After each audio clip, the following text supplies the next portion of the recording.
Red Bluff ne se contentait pas d'ignorer Hattie. Les gens la prenaient activement en pitié. Dans les régions frontalières où les femmes étaient aussi rares que la pluie en juillet, une femme devait avoir de graves défauts pour ne pas être choisie. Hattie était grosse. Elle sentait l'huile de pied de bœuf et la laine brute. Elle domptait les Mustangs plus vite que n'importe quel cowboy du coin. Gideon ne voulait pas de poupée de porcelaine. Il voulait la survie. Quand cet homme des montagnes est sorti des stalles sombres de l'écurie, menant 3 mules aux côtés de sa mariée massive, les badauds ont cru à une blague. Les gens se sont trompés. La boue de Red Bluff ne séchait jamais. Elle cuisait pour former des ornières inégales qui cassaient les chevilles, avec une légère odeur de fonte brute et d'urine de cheval. Gideon se tenait au bord du trottoir en bois. Les semelles de ses bottes en cuir usé agrippaient les planches de pin déformées. Il détestait cette ville. Il détestait le bruit, le fracas du bocard en amont de la rivière, les cris des mineurs ivres, le bourdonnement des mouches bleues au-dessus des déchets du boucher. Là-haut, sur la crête, le silence était une chose physique. Ici, l'air était encombré. Il avait besoin de sel. Il avait besoin de poudre et de café. Plus important encore, il lui fallait 3 bonnes mules pour transporter ses pots de l'hiver en bas de la montagne au printemps. Il n'avait pas besoin d'une femme. Il se dirigea vers l'écurie au bout de la rue. Le soleil était une pièce de 10 ans, pâle et chaude, dans un ciel délavé. La sueur coulait dans le cou de Gideon, piquant le col de son manteau en peau de dame. Il n'enleva pas son manteau. Un homme ne se débarrasse pas de sa peau juste parce que les basses terres sont en ébullition. L'écurie était une caverne d'ombre et d'ammoniac. Des grains de poussière dansaient dans les puits de lumière qui perçaient à travers les fentes du toit. D'une stalle au fond venait le bruit sec et rythmé d'un marteau sur du fer, suivi par une voix basse et régulière. Gideon descendit l'allée centrale et s'arrêta à la stalle. À l'intérieur, une femme ferrait un cheval hongre terrifié. Elle n'était pas petite. Selon les rudes critères de la frontière, elle était massive. Ses épaules étaient larges, ses hanches amples sous une lourde jupe en jean couverte de poussière. Et ses bras nus jusqu'au coude étaient épais, de muscles apparents et de chair tendre. Elle avait la patte arrière du hongre coincée entre ses cuisses puissantes. Son poids immobilisait l'animal qui essayait de s'écarter. « Arrête de t'agiter », murmura-t-elle. Sa voix n'était pas douce. C'était du gravier et de la boue de rivière. « C'est juste un clou, grand bébé. Reste tranquille. » Le cheval roula un œil, montrant le blanc, mais il cessa de trembler. La femme enfonça le clou, coupa l'extrémité et râpa le sabot pour le lisser en 3 gestes efficaces et brutaux. Elle lâcha la patte et se redressa, essuyant son front d'un revers de bras. Son visage était rouge, luisant de sueur. Elle avait un nez large et une mâchoire dure. Elle vit Gideon qui se tenait là. Elle ne sursauta pas et ne se couvrit pas. Elle prit simplement un chiffon sur la porte de la stalle et essuya la graisse de ses mains calleuses. « Vous voulez acheter ou juste me cacher la lumière ?» demanda-t-elle. « Besoin de mules ?» dit Gideon, la voix rauque. Il n'avait pas parlé à un autre être humain depuis 4 mois. Il s'éclaircit la gorge et cracha une chique de tabac sombre dans la poussière. « 3, des robustes, pas les vieilles rosses que ton frère vend aux débutants. » Les yeux de Hattie se plissèrent. Ils étaient d'un bleu pâle et délavé, comme un ciel d'hiver. Elle savait qui il était. Tout le monde connaissait Gideon. Il était une histoire de fantôme que la ville se racontait. Il descendait 1 fois par an, échangeait des fourrures et disparaissait dans les hautes terres où les hommes normaux mouraient de froid. « Jeb est ivre », dit Hattie en sortant de la stalle. Elle marchait d'une démarche lourde et chaloupée, sentant la douleur dans le bas de son dos. Elle avait 28 ans. Elle en paraissait 50. « Si vous voulez des mules, vous traitez avec moi. Mais elles ne sont pas données. »« Montrez-les-moi, » dit Gideon. Elle le mena à l'enclos arrière.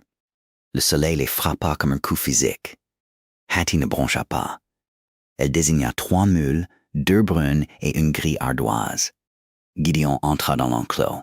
Il ne vérifia pas leurs dents en premier. Il vérifia leurs yeux, puis passa une main sur leurs pattes, cherchant de la chaleur dans les articulations. « Le gris ménage son antérieur gauche, » dit Gideon en tournant la tête. « Seulement sur le pavé, » rétorqua Hattie instantanément. « Emmenez-le sur la terre, il est solide. La paroi de son sabot est épaisse, elle doit être parée différemment. Je le fais moi-même. Si vous lui mettez des fers standards, c'est sûr qu'il boitera. Laissez-le sans fer dans la neige, il tirera plus que les deux autres réunis. Gideon fit une pause. La plupart des femmes qu'il avait rencontrées dans les colonies parlaient de rubans ou de la poussière dans l'église, ou ne parlaient pas du tout, intimidées par leur mari. Cette femme parlait de parois, de sabots et de traction. Il la regarda vraiment. Ses cheveux étaient d'un brun terne et s'échappaient en mèches crépues d'une tresse serrée. Son chemisier était tendu sur sa forte poitrine.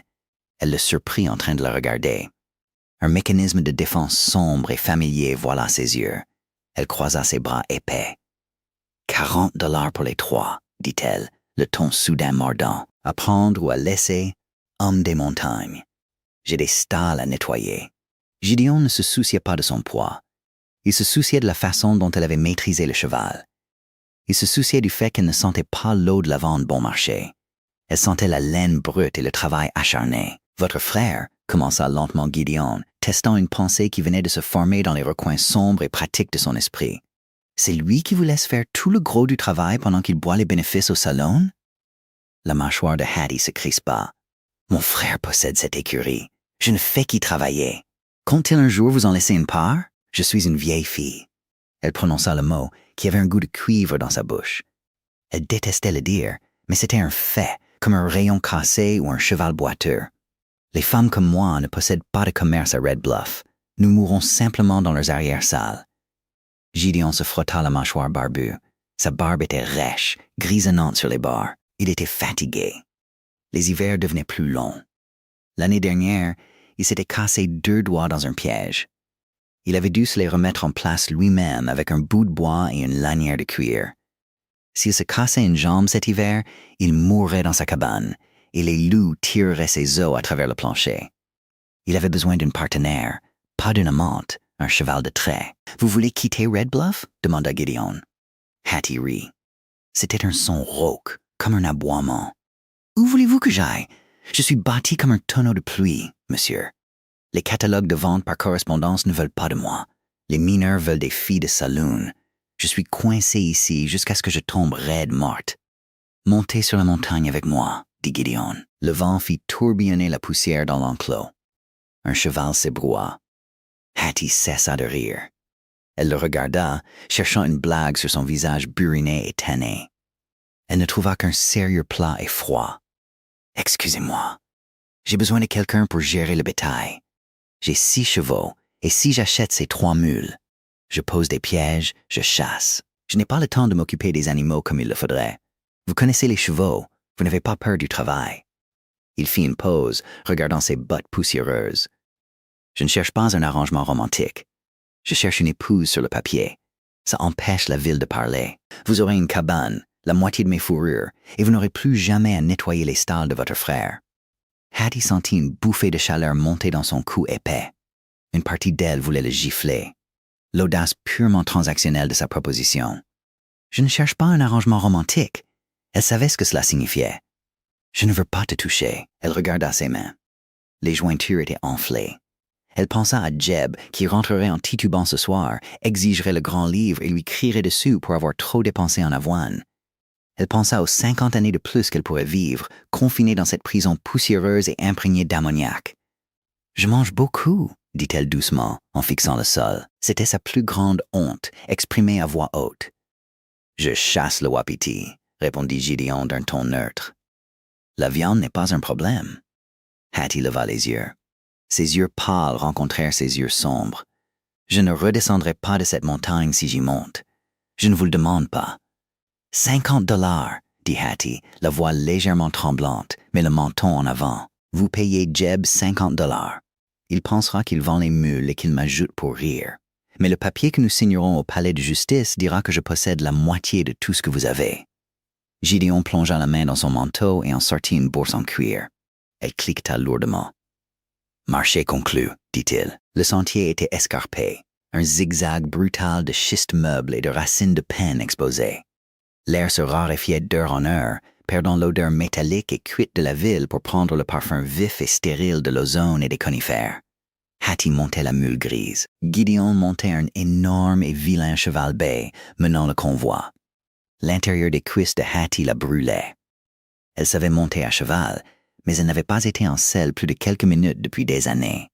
Son poids pesait lourdement sur le cuir, le pommeau s'enfonçant dans son ventre dans les pentes raides. La sueur s'accumulait sous sa lourde robe de laine, coulant le long de sa colonne vertébrale.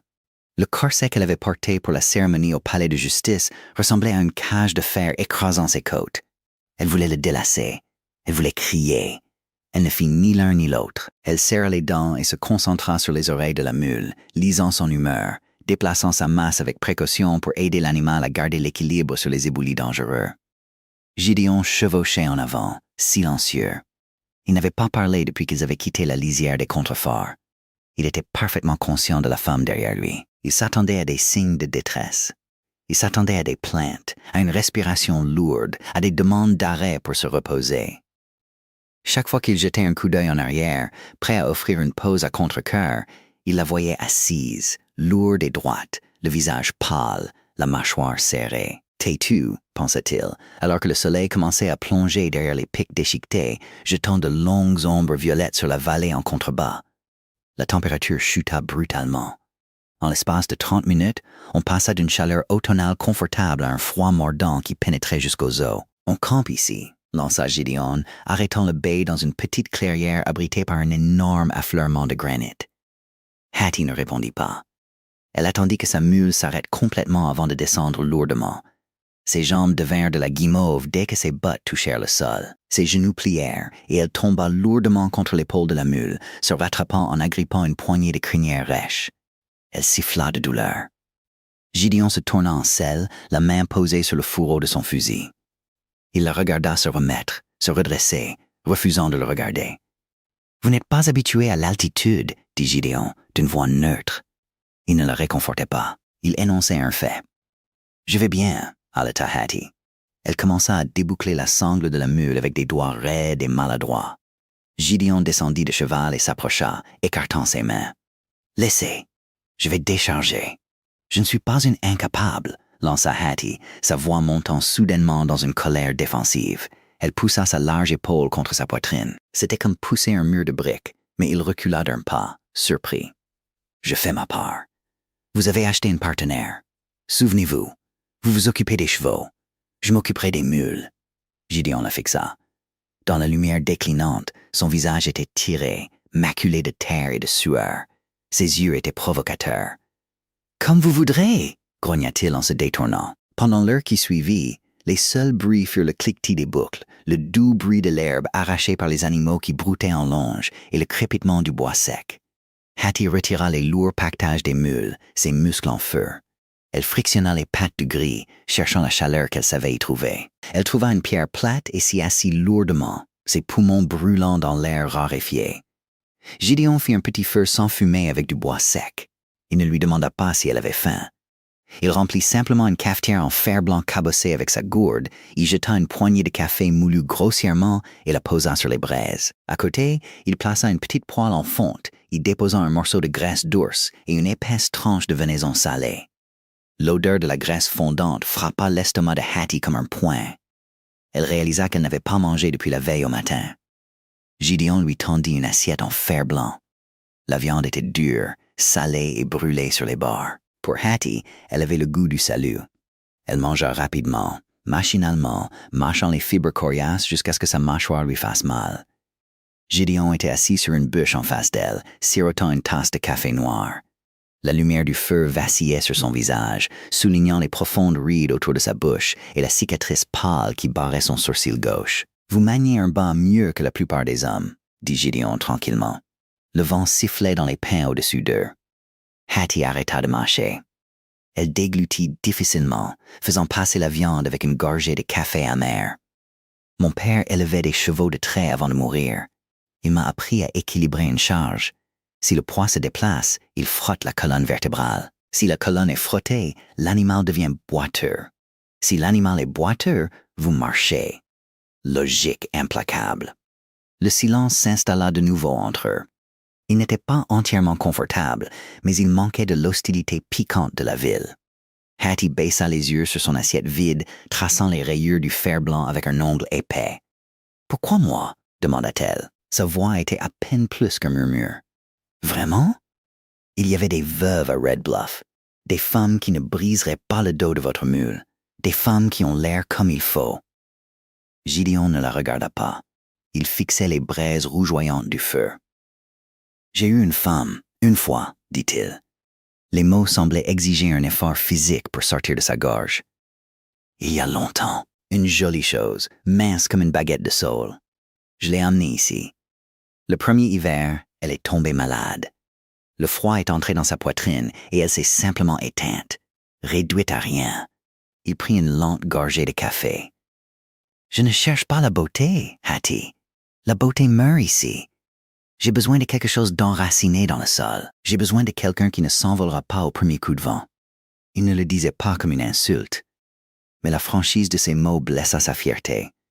Elle était un rocher pour lui, un objet lourd pour bloquer le vent. Hattie posa son assiette sur la pierre à côté d'elle. « Je vais dormir, » dit-elle sèchement. Elle déroula son sac de couchage près du feu, luttant maladroitement pour arranger ses membres lourds sous les couvertures de laine. Le sol était dur, froid et impitoyable. Elle était allongée sur le dos, fixant la canopée d'aiguilles de pin noir et les étoiles froides et dures comme des diamants au-delà. Elle écoutait la respiration de Gideon de l'autre côté du feu. Elle était une femme mariée. Elle était allongée sur le flanc d'une montagne avec un homme qui l'avait achetée comme du bétail.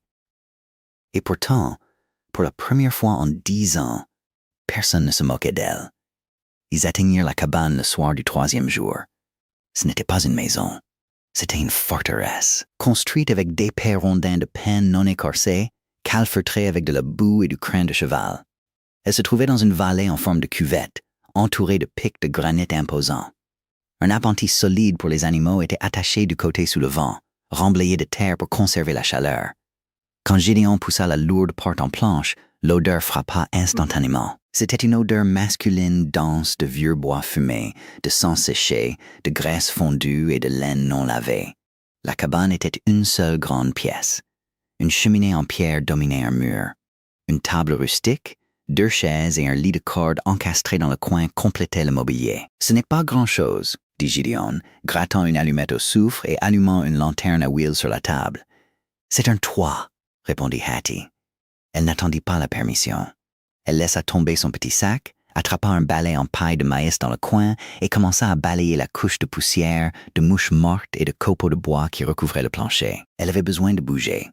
Si elle s'arrêtait, la réalité écrasante de son isolement s'installerait. Elle était à des jours de la civilisation. Si cet homme décidait de la tuer, personne ne le saurait jamais. Mais Gideon n'avait pas l'air d'un meurtrier. Il avait l'air d'un homme qui voulait juste enlever ses bottes. Au cours de la semaine suivante, ils prirent un rythme né de la nécessité plutôt que de l'affection. Gideon réparait ses pièges, huilait ses fusils et coupait du bois avec une énergie mécanique implacable. Hattie prit en charge la cabane et l'appentis. Elle rebouchait le calfeutrage des murs, frottait les lourds ustensiles de cuisine en fer jusqu'à ce qu'ils brillent d'un noir éclatant et passait des heures avec les animaux. Elle trouvait du réconfort auprès des bêtes. Les chevaux ne se souciaient pas de son tour de taille. Ils se souciaient de la douceur de ses mains et de la constance de sa voix. Elle réalisa rapidement que Gideon, malgré toutes ses connaissances de la montagne, était brutal avec une bride. Il traitait les chevaux comme des machines. Hattie les traitait comme des enfants nerveux. Le temps changea violemment un mardi de fin octobre. Le matin se leva de la couleur d'une prune meurtrie. Le vent n'hurlait pas, il criait, déchirant la vallée avec une force physique qui faisait gémir les murs de rondins. À midi, la neige tombait si drue que Hattie ne pouvait pas voir le tas de bois à 10 pieds de la porte. À l'intérieur, le feu rugissait, dévorant le bois de corde à une vitesse alarmante. La cabane était chaude, mais l'air semblait mince et tendu. Gideon faisait les 100 pas. Il était comme un ours en cage, vérifiant constamment les lourds volets en bois, regardant à travers les fentes le chaos blanc et aveuglant. « Ils sont effrayés !» dit Hattie, assise à la table, raccommodant une déchirure dans la lourde chemise de laine de Gideon. Gideon s'arrêta net. « Qui? Les chevaux? Je les entends taper du pied. » Gideon écouta. Sous le rugissement du vent, on entendait un bruit sourd et rythmé provenant du mur attenant de l'appentis. « C'est juste le vent, » rejeta Gideon, se retournant vers le foyer. « Ils vont bien. J'ai construit cet abri pour résister à un blizzard. » « Ce n'est pas le vent, » dit Hattie, posant son aiguille. Sa voix était ferme, empreinte d'une certitude absolue. « C'est un trop de panique. Le bey donne des coups de pied dans le mur du fond. Il y a quelque chose dehors. Gideon fronça les sourcils. Il se dirigea vers la porte, hésitant. L'ouvrir, c'était inviter le blizzard à l'intérieur. Les loups ne chassent pas par ce temps de chien. Ils se terrent. Peut-être que ce n'est pas un loup. Peut-être que c'est un puma. Ou peut-être que le toit est en train de céder. Je sors. Elle se leva, sa lourde charpente se déplaçant avec une vitesse surprenante. Elle attrapa son épais manteau de laine au porte-manteau et enroula une écharpe autour de sa tête. « Asseyez-vous » aboya Gideon, se plaçant devant la porte. « Vous serez emporté dès que vous mettrez un pied sur le porche. Poussez-vous, Gideon. » Les yeux de Hattie lancèrent des éclairs froids et durs. Ces animaux sont attachés. S'ils paniquent, ils se briseront le cou avec leur licol ou se donneront des coups de pied à mort. Vous savez peut-être tirer sur un ours, mais vous ne connaissez rien à la panique des chevaux. Poussez-vous. Gideon la fixa. Elle était 30 centimètres plus petite que lui, mais elle semblait inébranlable. Un objet inamovible dans un manteau de laine. Il s'écarta, attrapant son fusil et son propre manteau. « Je suis juste derrière vous. » Hattie ouvrit le loquet et tira la porte vers l'intérieur. La tempête les frappa comme un coup physique. Le vent hurla dans la cabane, apportant une rafale de blanc aveuglant et glacial.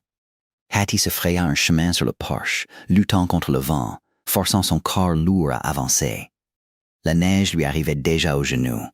Elle pataugea vers l'appentis, le froid mordant à travers sa lourde jupe de laine en quelques secondes. Gideon était une forme sombre à côté d'elle, le fusil tenu maladroitement contre sa poitrine. Elle atteignit la lourde porte en bois de l'appentis et la poussa, se glissant à l'intérieur. L'odeur de cheval terrifié était écrasante, une odeur âcre et piquante de sueur et de fumier de peur. L'obscurité était absolue, à l'exception de la pâle lumière filtrant à travers les fissures enneigées. Le cheval bai se cabrait, ses sabots s'écrasant contre le mur en bois, les yeux révulsés. Les mules hurlaient, tirant sur leur longe, s'étranglant. « Apportez une lanterne !» cria Hattie par-dessus le bruit, bousculant Gideon. Elle n'hésita pas. Elle ne pensa pas aux sabots volants qui pourraient facilement lui fendre le crâne. Elle plongea directement dans le chaos. « Hé, mon grand !» Doucement maintenant, beugla-t-elle, sa voix traversant la panique avec une autorité profonde et résonnante. Elle se dirigea vers l'énorme baie. Il se crabra de nouveau, ses sabots ferrés passant à quelques centimètres de son visage. Hattie ne broncha pas. Elle se jeta en avant, utilisant son propre poids massif. Elle frappa sa large épaule directement dans la poitrine du cheval, attrapant le licol à 2 mains et tirant sa tête vers le bas par la seule force brute. « J'ai dit, reste tranquille !» rugit-elle.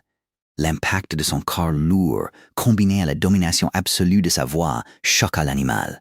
Le bey se figea, tremblant violemment, sa poitrine se soulevant. Hattie maintint son poids contre lui, enroulant ses bras épais autour de son cou, enfouissant son visage dans sa crinière rêche. Elle se mit à fredonner. C'était un son grave et vibrant, profond dans sa poitrine. Gideon entra en titubant un instant plus tard, protégeant une lanterne à huile vacillante sous son manteau. La lumière jaune projetait des ombres frénétiques et monstrueuses sur les murs. Il pointa le fusil, cherchant un prédateur. « Il n'y a pas de puma !» dit Hattie, à bout de souffle. Elle tenait toujours le bai, lui caressant doucement le cou, sa voix baissant à un murmure apaisant. Le vent a arraché un morceau de tôle de votre hangar. Il frappe contre le mur du fond. Pour eux, ça sonne comme des coups de feu. Gideon resta figé, tenant la lanterne. Il regarda sa femme. Son manteau était déchiré. Ses cheveux étaient un désordre sauvage et humide, plaqués sur son visage. Elle respirait lourdement, sa poitrine massive se soulevant et s'abaissant contre le flanc de l'animal d'une demi-tonne qu'elle venait de maîtriser. Il avait vu des hommes essayer de maîtriser un cheval en panique. Ils finissaient généralement avec des côtes cassées ou piétinées à mort. Hattie n'avait pas seulement utilisé la force, elle avait utilisé sa masse, sa présence et une compréhension instinctive et intrépide de la bête. Elle leva les yeux vers lui, ses yeux pâles captant la lumière de la lanterne. « Va réparer cette tôle, Gideon, avant qu'il ne défonce ce mur. » Gideon ne discuta pas. Il ne donna pas d'ordre. Pour la première fois en 10 ans, il sentit quelque chose de tout à fait inconnu fleurir dans sa poitrine. Ce n'était pas de l'amour, pas encore. C'était un respect profond et absolu.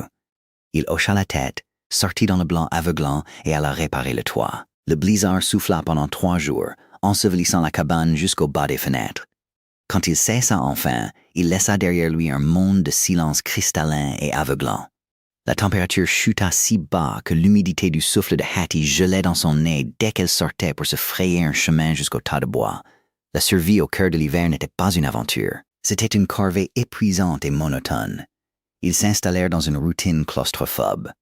La cabane, qui avait semblé assez grande le premier jour, rétrécit, avec les volets barricadés contre les courants d'air et le feu brûlant constamment. La pièce sentait intensément leur présence à tous les deux. Elle sentait le tabac à pipe de Gideon, l'odeur rance des castors qu'il utilisait comme appât et la levure aigre du levain de Hattie. Ils se déplaçaient l'un autour de l'autre comme deux lourds chevaux de trait dans une seule stalle étroite, faisant attention à ne pas se heurter. Gideon avait insisté pour que Hattie prenne le lit de corde dans le coin. Il dormait sur une paillasse de peau d'ours près du foyer. La nuit, le silence était assourdissant. Hattie restait éveillée, écoutant les bûches se tasser dans le feu, sentant le lourd courant d'air s'infiltrer à travers le calfeutrage de boue. Elle était hyper consciente de l'épais matelas de plumes d'oie sous elle et du sol dur qu'occupait Gideon. Elle savait qu'elle prenait trop de place. Même ici, au bout du monde, elle sentait la réalité pesante de sa propre chair. Elle compensait en travaillant jusqu'à l'épuisement. Elle cuisait d'épaisses miches de pain au levain dans la cocotte en fonte.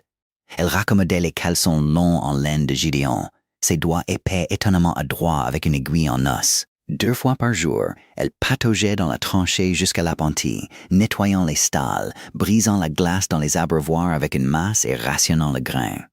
Les animaux étaient son refuge. Les chevaux ne se souciaient pas de la façon dont ses cuisses frottaient contre la lourde laine de sa jupe. Gideon la regardait. Il ne voulait pas la fixer, mais la cabane n'offrait rien d'autre à regarder. Il était habitué à ce que l'hiver le rende sauvage. Habituellement, en décembre, il arrêtait de parler à voix haute. Il arrêtait de se laver. Il devenait un fantôme dans sa propre maison. Hattie l'ancrait à l'humanité. Un après-midi de fin décembre, Gideon était assis à la table rustique, un couteau à décharner à la main, grattant la graisse d'une peau de martre. Le bruit humide et glissant de la lame sur la peau était le seul bruit dans la pièce. Hattie se tenait près du feu, le dos tourné, remuant une marmite de ragoût de venaison. La chaleur près du foyer était oppressante. Hattie avait déboutonné le haut de sa lourde robe de laine et retroussé ses manches au-delà des coudes. La sueur plaquait ses cheveux châtains sur son cou épais. Gideon arrêta de gratter. Il regarda ses avant-bras. Ils étaient noueux de muscles, la peau rouge et marbrée par la chaleur du feu et le froid de l'écurie. Il regarda la façon dont ses larges épaules bougeaient alors qu'elle maniait la lourde cuillère en bois dans le ragoût épais. Il y avait en elle une solidité lourde et indéniable. Sa première femme avait été un colibri, vibrant d'une énergie nerveuse jusqu'à ce que le froid brise simplement ses os creux. Hattie était un blaireau. Elle était enracinée. « Tu le fais brûler », dit Gideon, sa voix un râle grave. Il n'avait pas parlé depuis 2 jours. Hattie se raidit. Elle ne se retourna pas. Elle gratta simplement plus fort le fond de la marmite en fer. « Je ne le fais pas brûler. Les oignons doivent caraméliser sur le fer, sinon le bouillon a un goût d'eau de vaisselle. Ça sent le charbon. Alors n'en mange pas. » Gideon essuya la lame de son couteau sur un chiffon. Il se leva, les pieds de la chaise raclant durement le plancher. Il se dirigea vers le foyer, se tenant à côté d'elle. Il était plus grand, mais pas de beaucoup. Il passa le bras par-dessus sa large épaule, plongeant une cuillère en fer blanc dans le liquide brun bouillonnant. Il souffla dessus, puis goûta. Le bouillon était riche, épais de moelle osseuse, piquant de poivre noir grossier et de la douceur terreuse des oignons. C'était la meilleure chose qu'il ait goûtée en une décennie. « Il manque du sel », mentit-il, jetant la cuillère dans la bassine. Hattie le regarda enfin. Son visage était rouge à cause du feu, ses yeux bleus pâles plissés d'agacement. « Il y a du sel sur la table. Ajoutez-en vous-même. » Elle se tourna complètement vers lui, s'essuyant les mains sur son lourd tablier de toile. Ils se tenaient à quelques centimètres l'un de l'autre.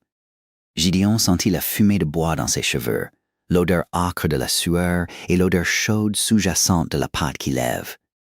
Pendant une seconde, ses yeux tombèrent sur le col ouvert de sa robe, sur le lourd gonflement de sa clavicule pâle. Il recula rapidement, une chaleur soudaine et inconnue montant dans son propre cou. Il se retira vers sa peau, ramassant le couteau à décharner avec des mouvements saccadés et peu naturels. « Le ragoût est bon, marmonna-t-il. » Hattie le regarda, un nœud complexe se serrant dans sa poitrine. Elle avait vu la façon dont ses yeux étaient tombés, non pas avec le dégoût cruel et moqueur des hommes de Red Bluff, mais avec une conscience soudaine et surprise. Elle se retourna vers le feu, ses mains tremblant légèrement alors qu'elle serrait la cuillère. Janvier apporta un froid si profond qu'il ressemblait à une agression physique. Les loups se rapprochèrent de la cabane, poussés par la faim, leurs hurlements résonnant sur les parois de granit de la vallée comme du verre brisé. Gideon avait une ligne de piège le long du lit gelé du ruisseau, une boucle de 5 miles qu'il vérifiait 2 fois par semaine. C'était un travail dangereux dans le grand froid. Une cheville cassée là-bas signifiait une mort lente par le gel. Il partit un jeudi matin, le ciel de la couleur du fer sale. « Laisse la mule grise », lui avait dit Hattie, en lui tendant un paquet de biscuits durs et de viande séchée congelée. « La croûte de la neige est trop coupante. Ça va lui couper les fanons en lambeaux. »« J'en ai besoin pour transporter le butin », argumenta Gideon en serrant ses raquettes. « Tu transporteras ce que tu peux porter. Si tu prends cette mule, je soignerai ses pattes pendant 1 mois. Laisse-la. » Gideon l'avait fusillé du regard, mais il avait laissé la mule. À la tombée de la nuit, le vent se leva, hurlant dans la cheminée et faisant danser violemment les flammes dans le foyer. Gideon n'était pas de retour. Hattie était assise à la table, sa couture abandonnée. La vieille horloge en fer blanc sur le manteau de la cheminée égrenait les secondes. 7 heures, 8, 9. Les hommes des montagnes ne se perdaient pas. Ils ne s'abritaient que s'ils y étaient contraints. Si Gideon n'était pas de retour à la nuit tombée, il était 6 pieds sous terre. À 10 heures, Hattie se leva. Elle ne paniqua pas. La panique était un luxe pour les femmes minces qui avaient des hommes pour les secourir. Elle alla à sa malle et en sortit sa plus lourde combinaison de laine, forçant ses jambes et ses bras épais dans le tissu contraignant. Elle superposa 2 chemises de flanelle par-dessus, suivies d'un lourd manteau de toile doublé de peau de mouton. Elle prit le fusil de rechange de Gideon sur les chevilles, vérifia le mécanisme et fourra une boîte de cartouches dans sa poche profonde. Elle prit une corde de chanvre épaisse, une lanterne et une bouteille d'alcool de grains purs sur l'étagère du bas du garde-manger. Elle se dirigea vers l'appentis. La mule grise renifla à son approche dans le noir. « Désolé, mon vieux », murmura-t-elle, son souffle formant un nuage dans l'air glacial. Elle lui jeta un lourd bas, le sanglant fermement. « On doit aller travailler. » Le froid frappa ses poumons comme des lames de rasoir avalées alors qu'elle quittait le périmètre de la cabane. La lune n'était qu'un croissant, jetant une faible lumière squelettique sur la vallée noyée de neige. Elle connaissait la direction générale de sa ligne, suivant le lit du ruisseau vers le canyon encaissé. Elle marchait devant la mule, ouvrant la voie. La neige lui arrivait à mi-cuisse par endroits. Chaque pas était un effort musculaire brutal. Ses cuisses puissantes brûlaient, et la sueur se transformait instantanément en une pellicule glacée contre sa peau sous les couches de vêtements.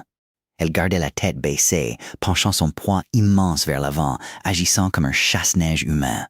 Elle le trouva à 3 miles de là. La lumière de la lanterne attrapa une tache noire sur la croûte blanche immaculée. Du sang. Gideon était assis contre le tronc d'un énorme pin mort. Ses raquettes étaient enlevées. Sa jambe droite était étendue dans un angle écœurant et contre nature. Une chablis, une lourde branche pourrie de la taille d'un torse d'homme, gisait dans la neige à côté de lui. Elle avait cédé sous le poids de la neige et lui était tombée dessus. Sa tête était penchée en avant. Son manteau en peau de dame était sombre de sang gelé, là où une pointe acérée de la branche avait déchiré son épaule. Hattie lâcha la longe de la mule et plongea dans la neige, tombant à genoux à côté de lui. « Gideon !» râla-t-elle, retirant sa lourde moufle avec ses dents. Elle lui gifla le visage. Sa peau était grise, froide comme une pierre de rivière. « Gideon, réveille-toi !» Ses paupières papillonnèrent. Ses lèvres étaient bleues, couvertes de salive gelée. Il la regarda, ses yeux vitreux et sans concentration. « Hattie !» articula-t-il difficilement. Ses dents claquaient si violemment qu'il pouvait à peine former le mot. « Froid !»« Je sais, je suis là. » Elle ne perdit pas de temps à regarder la jambe. Elle savait par l'angle que l'os était cassé, probablement en éclats. Si elle essayait de le remettre en place ici, il mourrait de choc. Elle devait le sortir de la glace. Elle déroula la corde de chanvre. Elle noua un harnais rudimentaire autour de la poitrine de Gideon, sous ses bras, en faisant attention à l'épaule qui saignait. Elle prit l'autre extrémité et fit une boucle, la jetant par-dessus le pommeau du bas de la mule. « Tu vas crier !» lui dit Hattie, sa voix dure, totalement dépourvue de pitié. La pitié ne le sauverait pas. Mais si tu t'évanouis, tu gèleras. Reste éveillé. Elle alla vers la mule. Elle ne la mena pas. Elle se tint épaule contre épaule avec l'animal. Elle attrapa la corde là où elle rejoignait le pommeau du bas, l'enroulant 2 fois autour de sa main épaisse et gantée. « Marche !» ordonna-t-elle à la mule. La mule s'élança. La corde se tendit. Gideon hurla. C'était un son animal brut de pure agonie alors que sa jambe cassée traînait dans la neige profonde. Hattie ferma les yeux face à ce son. Elle se pencha en avant, utilisant le poids massif de son corps pour aider la mule à tirer le poids mort de l'homme. Ses bottes glissèrent, mordant dans la croûte glacée. Ses épaules criaient de protestation. « Allez !» rugit-elle à la mule, à la montagne, au froid écrasant et indifférent. « Tire !» Il leur fallut 3 heures pour parcourir les 3 miles. Hattie ne s'arrêta pas. Elle ne pouvait pas. Si la mule s'arrêtait, si elle cessait de fournir l'élan avec sa propre masse brute, ils gèleraient tous. Elle sentit le goût du sang au fond de sa gorge. Ses muscles tremblaient si violemment qu'elle avait l'impression qu'elle allait se disloquer. Quand ils atteignirent enfin la cabane, Hattie détacha la mule et la laissa dans l'appentis, entièrement scellée. Elle traîna Gideon les 20 derniers mètres sur le porche par la peau du cou. Elle ouvrit la lourde porte d'un coup de pied. Le feu s'était réduit à des braises, mais la chaleur résiduelle frappa son visage comme un mur physique. Elle le traîna à l'intérieur, refermant la porte derrière eux d'un coup de pied. Elle s'effondra sur le plancher à côté de lui, la poitrine haletante, aspirant l'air chaud et vicié. Gideon était inconscient. Il était en train de mourir.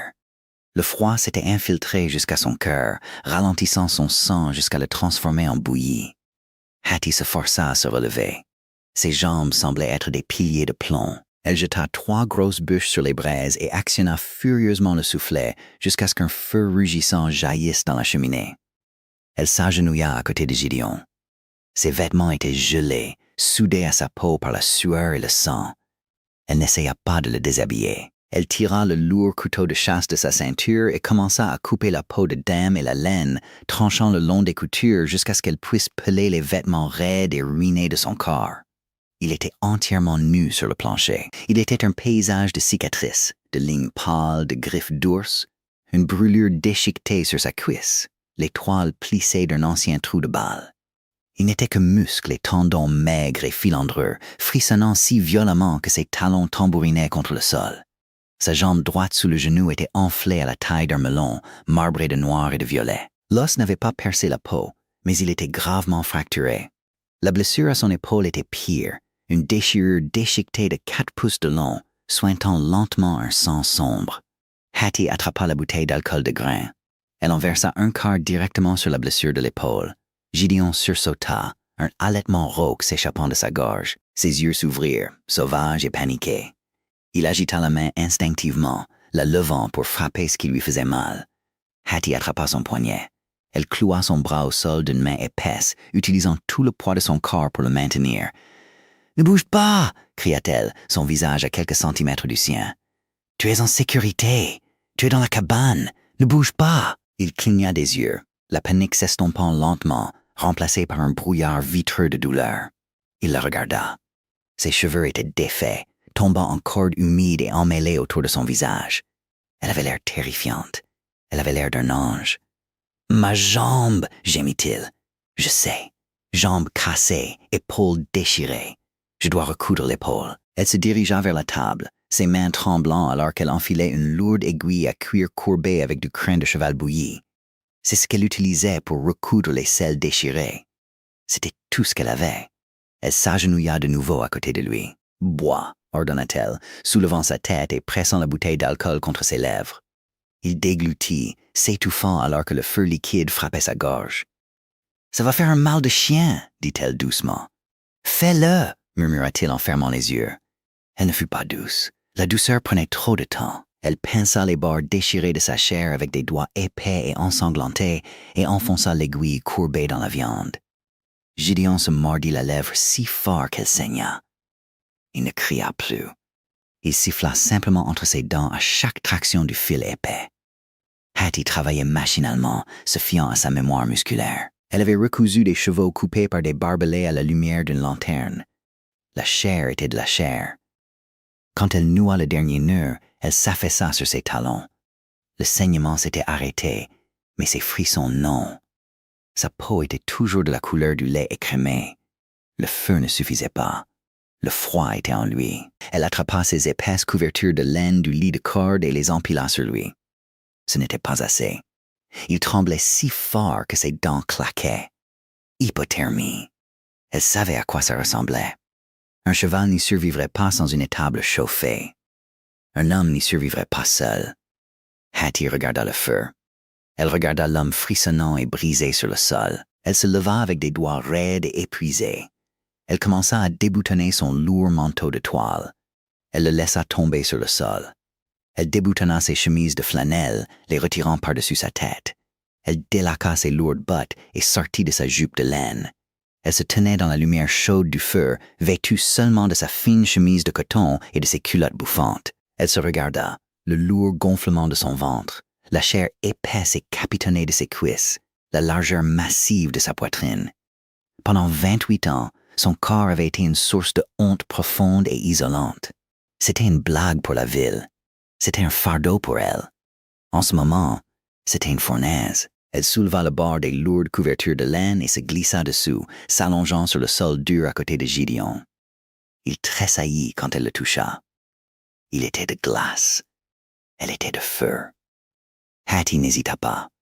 Elle enroula ses bras épais autour de sa poitrine, serrant son corps maigre et meurtri contre le sien. Elle drapa sa cuisse lourde sur sa bonne jambe, le piégeant dans un cocon de sa propre masse. Elle enfouit son visage dans le creux de son cou non blessé, son souffle chaud contre sa peau gelée. « Hattie !» marmonna-t-il, délirant, essayant faiblement de s'éloigner de la pression inhabituelle. « Chut !» ordonna-t-elle, sa voix vibrant contre sa poitrine. « Arrête de te débattre! Prends la chaleur !» Elle le tint.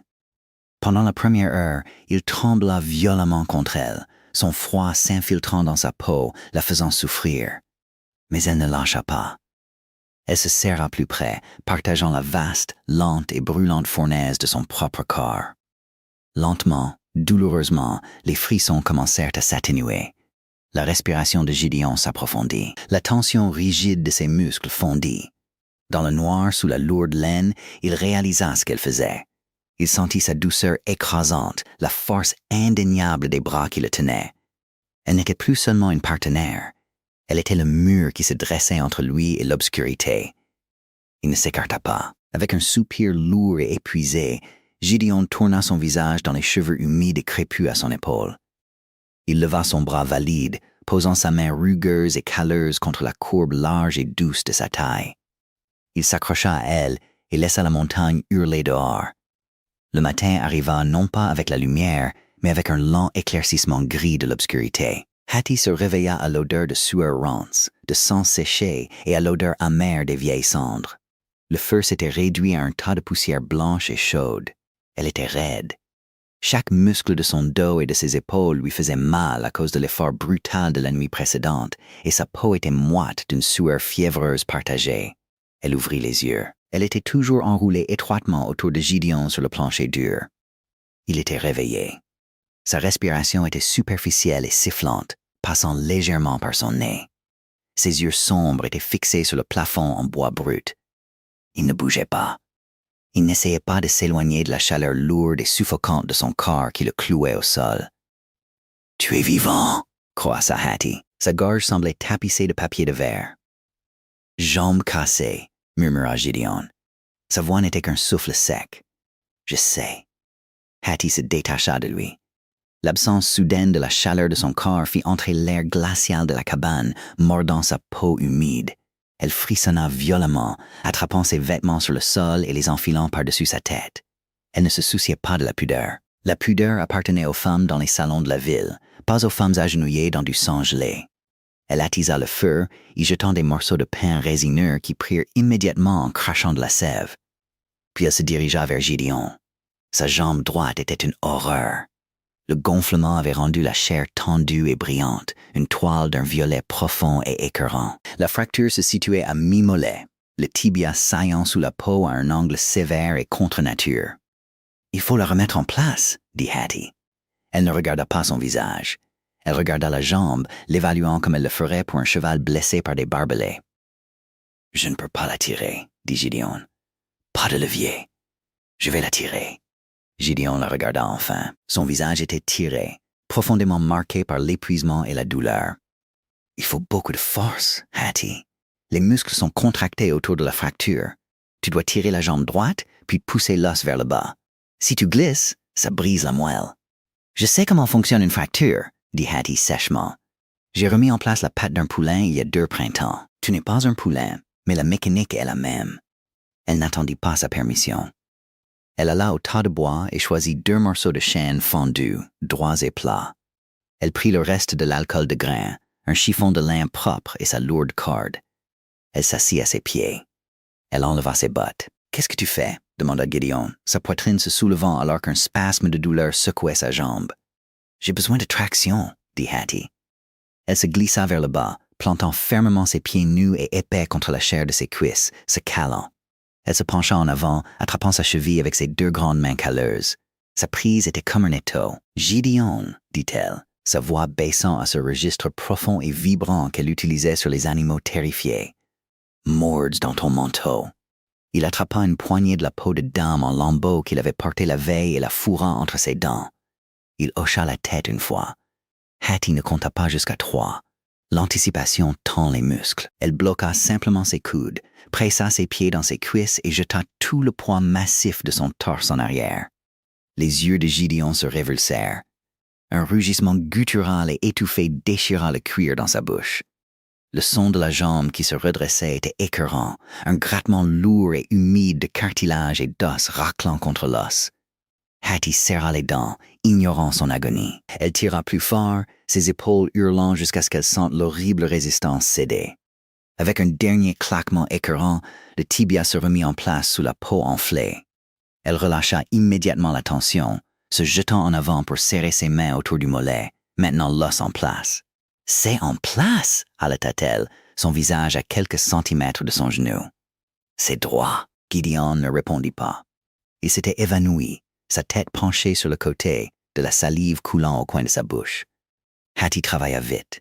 Elle nettoya la jambe avec l'alcool glacial, la banda fermement avec le lin et attacha les attelles de chêne de chaque côté, les fixant avec de la ficelle épaisse. Quand elle eut fini, elle s'assit sur ses talons, s'essuyant les mains ensanglantées sur sa lourde jupe de toile. Elle regarda l'homme inconscient sur le sol. Pour la première fois depuis qu'il était entré dans l'écurie de Red Bluff, elle ne voyait pas une transaction. Elle voyait un homme qui lui avait confié sa vie, sachant pertinemment qu'elle n'était que la grosse fille dont personne ne voulait. Elle prit son bras valide, sentant le pouls régulier et puissant à son poignet. « Tu es coincé avec moi maintenant, homme des montagnes », murmura-t-elle à la pièce vide. Février se glissa dans mars avec une lenteur angoissante. La neige cessa de tomber, mais le froid s'intensifia, enfermant la vallée dans une cage de glace immaculée et impénétrable. La dynamique dans la cabane changea complètement et irréversiblement. Gideon était confiné au lit de corde. La fièvre de l'épaule déchirée s'était dissipée après 3 jours terrifiants, mais la jambe le maintenait immobile. Un homme des montagnes qui ne pouvait pas marcher était un homme mort. Il le savait. Et il savait que la seule raison pour laquelle il respirait était la femme corpulente qui dépassait actuellement un quartier de venaison congelé sur la table. Hattie devint la maîtresse de la propriété. Elle coupait le bois, les coups de sa lourde hache résonnant sur les falaises de granit. Elle vérifiait ses collets, ramenant de maigres lièvres d'Amérique qu'elle faisait bouillir en ragoût épais et gélatineux. Elle se rendait à l'appentis 2 fois par jour, parlant aux mules d'une voix basse et grondante que Gideon pouvait entendre à travers les murs de rondins. Il la regardait. C'était tout ce qu'il pouvait faire. Il regardait la façon dont la lumière du feu attrapait les mèches crépues de ses cheveux bruns. Il regardait la puissance indéniable de ses avant-bras épais alors qu'elle pétrissait la pâte. Il voyait la façon dont elle ménageait son genou gauche lorsque le froid était particulièrement mordant, un témoignage silencieux du tribut que le travail prélevait sur ses articulations. Elle ne se plaignait pas. Pas une seule fois, mais elle ne s'adoucissait pas non plus. C'était une femme bâtie pour l'endurance, pas pour le confort. « Tu coupes le petit bois trop gros », râla Gideon un après-midi.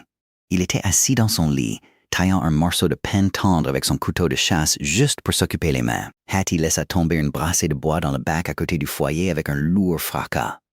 Elle essuya une ligne de sueur de son large front avec le dos de son poignet. « Ça brûle bien, dit-elle sèchement. Ça couve, ça fait fumer la cheminée.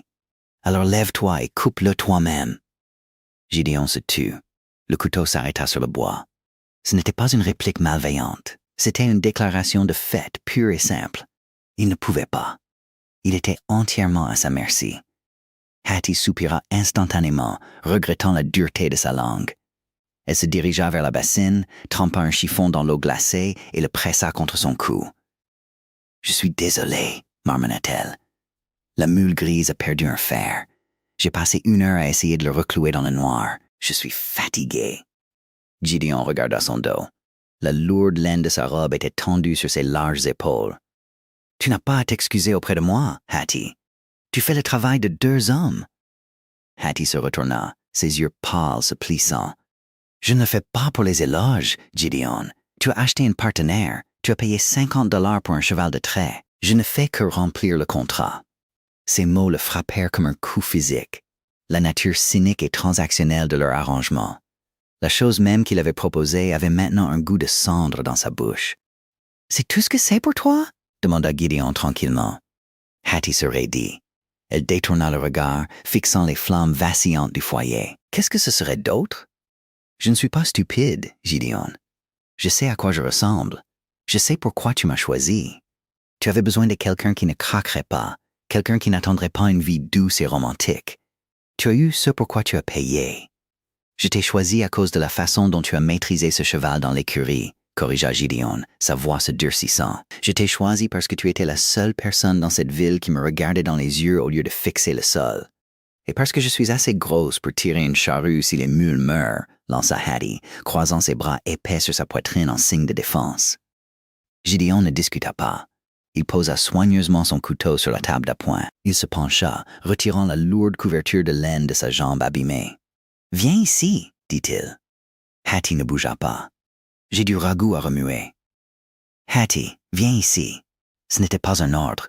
C'était une demande empreinte d'une vulnérabilité qu'elle n'avait jamais entendue de sa part. Elle s'approcha lentement, se tenant au pied du lit. Elle paraissait énorme dans ce petit espace, une barrière physique entre lui et le reste du monde. Gideon tendit la main. Sa main calleuse et cicatrisée saisit son poignet épais. Il ne la tira pas vers le bas. Il lui tint simplement le bras. « Quand le chablis m'a frappé, » dit Gideon, sa voix baissant à un grondement sourd. « J'étais allongé là, dans la neige, et j'ai pensé au froid. J'ai pensé à la façon dont il allait arrêter mon cœur. Mais surtout, j'ai pensé au fait que j'allais te laisser seul ici. » Il passa son pouce sur le point de pulsation de son poignet. Sa peau était rugueuse, gercée par le vent, sentant la résine de pin et la sueur de cheval. « Je n'ai pas acheté un cheval de trait, Hattie. J'ai acheté une chance de survivre. Mais que tu me traînes sur 3 miles de neige profonde, ça n'était pas dans le contrat. Que tu t'allonges nu sur un sol gelé pour maintenir mon sang en mouvement, ça n'était pas dans le contrat. » La gorge de Hattie se serra. Une boule dure et douloureuse se forma derrière son sternum. Elle essaya de retirer sa main, terrifiée par la fissure qui se formait dans son cynisme à toute épreuve. Si elle le croyait, si elle se permettait de ressentir autre chose que le devoir, la déception inévitable la détruirait. Gideon ne lâcha pas.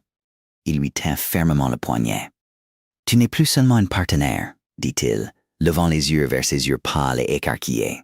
« Tu es la seule chose qui empêche l'obscurité d'entrer dans cette cabane. » Il relâcha sa main, s'adossant au mur de rondins. Hattie resta figée un long moment, le fantôme de son contact brûlant sur sa peau. Elle ne dit rien. Elle se retourna brusquement et retourna au feu, remuant le ragoût si agressivement que le bouillon éclaboussa le foyer en fer. Mais cette nuit-là, lorsqu'elle s'allongea sur sa paillasse sur le sol, elle ne tourna pas le dos au lit. Elle était allongée face à lui dans le noir, écoutant le rythme régulier de sa respiration, entièrement terrifiée par le printemps.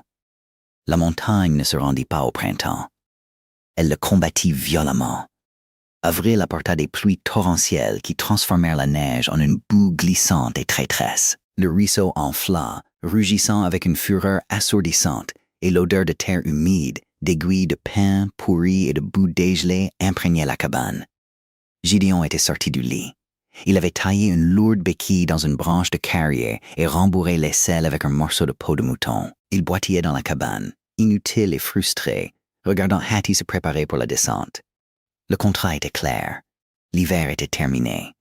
Les peaux étaient traitées et empaquetées. Hattie était dans l'appentis, brossant le lourd pelage d'hiver de la mule grise. L'air était épais de poils volants et d'odeurs d'ammoniac. Elle travaillait méthodiquement, ses mains lourdes se déplaçant avec une grâce exercée sur les flancs des animaux. Gideon se tenait dans l'embrasure de la porte, s'appuyant lourdement sur sa béquille. La boue aspirait la pointe du bois. « Tu les charges serrées, » observa-t-il. « Le sentier est emporté à 3 endroits, » répondit Hattie, sans se retourner. « Si les charges se déplacent sur les éboulis, elles tomberont dans le vide. Il faut équilibrer les peaux de castor avec les pièges. » Elle attrapa un lourd sac de toile et le hissa sur le bas, le fixant avec un nœud de diamant. Elle jeta son poids dans la corde, la tendant avec un grognement d'effort.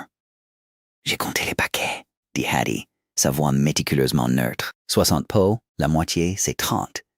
Si les prix sont ce qu'ils étaient l'automne dernier, ça fait presque 200 $. La mâchoire de Gideon se crispa. « Tu calcules ton rachat? » Hattie arrêta de brosser la mule. Elle posa ses avant-bras épais sur le dos de l'animal et le regarda enfin. L'hiver l'avait amaigri, creusant de profondes cavités sous ses pommettes, mais ses yeux étaient vifs. « Un marché est un marché, » dit Hattie. Sa voix manquait de sa morsure rauque habituelle. Elle semblait juste fatiguée. « Tu as besoin des mules pour descendre les fourrures à Red Bluff. Une fois qu'elles seront vendues, je prendrai ma moitié.